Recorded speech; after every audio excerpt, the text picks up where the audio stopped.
In this video, we're going to talk about the 3 different temperature scales that are used in chemistry, their associated numbers for the freezing and boiling point of water, and how you can change one unit of temperature into a different unit of temperature. All right, there are 3 different temperature scales that we use most frequently in science: Fahrenheit, Celsius, and the third one is called Kelvin. And when you are thinking about temperatures in everyday life, when we're talking about how hot something is outside, the weather, we might say that it's 70 degrees. Well, that's 70 degrees Fahrenheit. And Fahrenheit is used pretty much in the United States to discuss weather. We use it for our body temperatures, which is 98.6 degrees Fahrenheit. And that's about it. If you go anywhere else in the world, they're going to use the temperature scale of Celsius. And so a typical room temperature would be 22 Celsius. The last scale is Kelvin, and Kelvin is set up based on a set of numbers, and it's linked. Kelvin is linked to the Celsius, and so a common temperature for room temperature would be 295 Kelvin. And you'll notice that I did not make it 295 degrees Kelvin, it's 295 Kelvin. If I go back up here to Celsius, I should have included my C. When we say 22 degrees Celsius, 295 Kelvin. And Celsius and Kelvin both use the same degree, so they have the same value. They started at 0 and went to 100, and they divided them up evenly. And Celsius and Kelvin both use the same increment. So,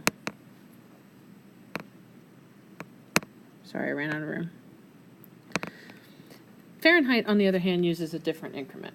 When Fahrenheit, who was a person, was developing his temperature scale, he started his scale not where water froze, but he added salt to the water and caused the temperature to go lower before it froze, which is where he made his 0.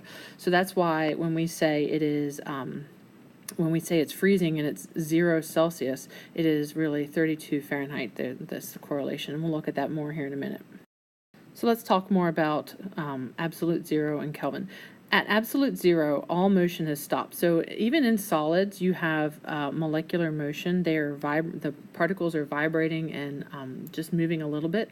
And as you go to 0 Kelvin, which is absolute 0, all motion has stopped. And that is the point where you can't go any further below 0 Kelvin. So there will be no negatives, no negative numbers.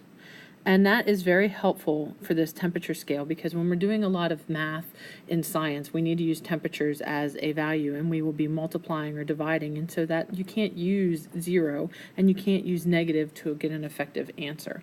So that's why Kelvin is used in science.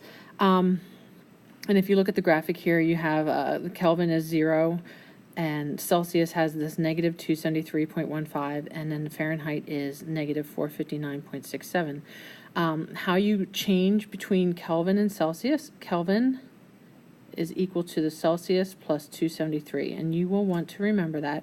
It's actually 273.15, and you will want to remember that because you will need to convert between Kelvin and Celsius frequently in chemistry.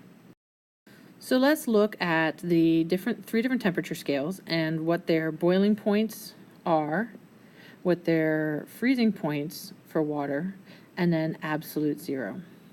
We have values listed here if you want to start with the freezing point, because that's a good place to start. So in Celsius, we have 0 Celsius. In Kelvin, that same value would be 273.15. And in Fahrenheit, as discussed earlier, it's 32 Fahrenheit. If you look at the boiling point in Celsius is 100 degrees Celsius. It is 373.15 Kelvin, and the boiling point of water is 212. So you'll notice that the difference between boiling and freezing here in Celsius is 100, but also in Kelvin it's 100, and over here in Fahrenheit it is not 100. So that just shows you that the increments in Celsius and Kelvin are the same, and Fahrenheit uses a different degree or increment. make sure you write down these temperatures. Part of your assignment is to identify the boiling points and freezing points of the three scales. Make sure that you also keep in mind when you want to convert between Kelvin, it is Celsius plus 273. And if you have any questions, make sure you ask your teacher.